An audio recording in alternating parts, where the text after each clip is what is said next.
Mamma mia, salut les amis et bienvenue dans cette nouvelle vidéo des Teachers du Net. Alors dans la vidéo précédente, on s'était arrêté avec cette erreur. On ne connaissait pas la méthode route. Si on revient un peu au niveau du code source, l'erreur était très simple. On tentait d'appeler cette méthode route alors qu'au niveau du JavaScript, on n'avait pas de méthode route. Ce que nous allons faire, c'est la même chose que nous avons eu à faire pour les messages. Nous avons trouvé un moyen de passer les messages qu'on avait avec Laravel au niveau de notre front-end. De la même manière, on fera en sorte qu'on puisse accéder aux routes Laravel au niveau de notre front-end. Pour ce faire, on peut utiliser ce package qui a pour nom Ziggy. Donc, j'espère que je le prononce bien, mais vous allez voir, ce sera assez simple. On va l'installer en faisant un composer require de Ziggy. L'installation est terminée. En ce qui concerne le provider, vu qu'on a une version supérieure à la version 5.4, cela sera fait automatiquement et on nous demande d'inclure cette directive Blade avant de charger le JavaScript de notre application. Donc si on revient au niveau de notre layout, avant de charger le JavaScript, c'est ici qu'on le charge. Si vous n'avez jamais vu differ, cet attribut permet de déférer le chargement du JavaScript. Par défaut, si on ne met pas differ, dès qu'il va arriver ici, il va charger le JavaScript immédiatement. Donc, tant qu'on n'a pas fini de charger le JavaScript, on ne pourra pas continuer. Mais lorsqu'on met differ, il va déférer le chargement de ce JavaScript lorsque la page sera loadée. Donc, moi, ce que je vais faire, c'est couper ceci et puis le rajouter en bas. Enlever le differ parce qu'on arrive ici une fois que la page a été chargée. Et bien avant, on utilise la directive route comme ceci a été demandé. Normalement, en mettant cela, on aura plein de code. Mais plus important, on aura accès à une fonction globale qui a pour nom route. Et on peut donner le nom de notre route en Laravel, passer des arguments, tout va marcher sans problème. Mais là, pour l'instant, au niveau de notre composant, on aura toujours une erreur, étant donné que lui, il va chercher une méthode route. On peut venir donc ici. On va faire la même chose qu'on avait eu à faire pour translate. En grosso modo, ici, je dis, si on fait appel à une méthode Vue.js route, il faudra utiliser la fonction globale route qui sera disponible grâce à ceci. Et normalement, là, on pourra utiliser... non, je vais me retrouver. Là, on va appeler la méthode route. Il va appeler la fonction route définie globalement et tout va marcher. Si vous avez la clé qui est égale à la valeur, vous n'êtes pas obligé de dupliquer cela. Donc là, on aurait pu mettre simplement route et puis là également message. Et vous voyez maintenant, on n'a plus d'erreur.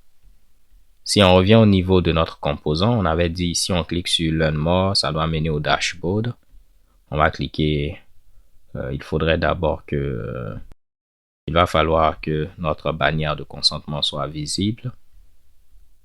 Et si je clique sur en savoir plus, vous voyez que ça marche. On nous redirige vers le dashboard. Je viens en anglais. Vous allez voir qu'au niveau du lien, également, on n'a pas le EN.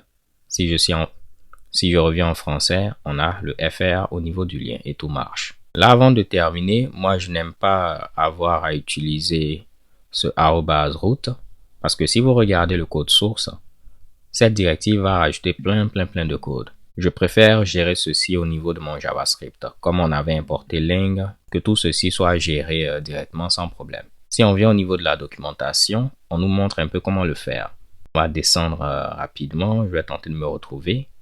On peut utiliser cette commande pour générer un fichier ziggy.js.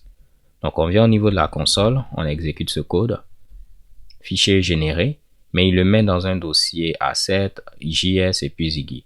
Avant au niveau de Laravel, on avait un dossier A7 dans lequel on avait nos fichiers JavaScript et puis nos fichiers SAS et ainsi de suite. Mais là, nous on va préciser pour dire il faudra mettre ceci directement au niveau de ressources JS. On valide et le fichier, et voici notre fichier qui est généré. Maintenant que c'est fait, on va descendre voir. On nous dit qu'on pourra importer route depuis Ziggy et puis Ziggy depuis ceci. Et si on utilise Vue.js, voici comment est-ce qu'on va procéder. Donc je vais copier ces deux lignes. on vient au niveau du fichier app.js. Au niveau de Blade, on va enlever root, ce qui revient donc à dire qu'on pouvait revenir à ce qu'on avait précédemment où on avait le differ et tout. Pour l'instant, ça ne va pas marcher. Comme vous allez le voir, on va nous dire qu'on ne connaît pas root. On va revenir au niveau de app.js et puis gérer les importations. Donc là, on met .ziggy. Est-ce qu'il va trouver .ziggy ici? Oui, il va le trouver, mais il ne va pas trouver de librairie Ziggy. Donc là, on parle de Ziggy qui est ici. Il va trouver notre objet Ziggy, mais là, ce Ziggy fait référence à une librairie qu'on n'a pas. Maintenant, on nous montre comment loader cette librairie. Il faudra faire un require de path. Donc on descend, on vient au niveau de webpack.mix.js et on doit rajouter ce code-là. Donc je peux le copier. On a déjà webpack config. Donc il faut rajouter simplement cette section avec resolve. Donc je mets une virgule, je mets resolve. On enlève les 3 points de suspension. Et lorsqu'on demande Ziggy, il va venir au niveau de vendor. Il va chercher Tile Enco. Est-ce qu'on le trouve? Oui. Il va chercher Ziggy. Ensuite dist. Ensuite dist, JS. Et il va trouver notre ami root. Et ça va nous permettre d'avoir un alias Ziggy. Et en réalité, là, ce sera cet alias qui sera utilisé. Si vous voulez de la même manière pour la génération du fichier Ziggy, on peut copier ceci et puis rajouter également cela au niveau de notre code. Je vais donc mettre ces deux commandes-là de manière séparée au niveau de mon tableau. Donc premièrement, il va exécuter ceci et puis deuxièmement, il va exécuter cette deuxième commande. Ça marche. On va ici File Generated parce qu'il a généré ce fichier. Si on met --quite, on va vérifier est-ce qu'il sera silencieux. Donc je vais supprimer ces deux fichiers. Je vais supprimer les deux fichiers ressources JS Ziggy. On supprime également message. On réexécute. Il va les régénérer. Et on voit que cette fois-ci, il a été silencieux. On n'a pas eu File Generated. On revient normalement au niveau du navigateur.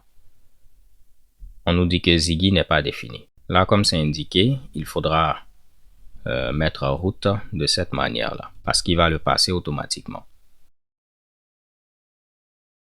Donc, je refais mon yarn run watch. On va vérifier est-ce que ça règle le problème. Oui, on n'a plus de problème. Est-ce que là, ça mène vers le dashboard? Non, on a une erreur. On peut voir qu'il ne va plus vers localhost 8000, mais localhost. Vous voyez que le fichier qui est généré, base URL, c'est localhost.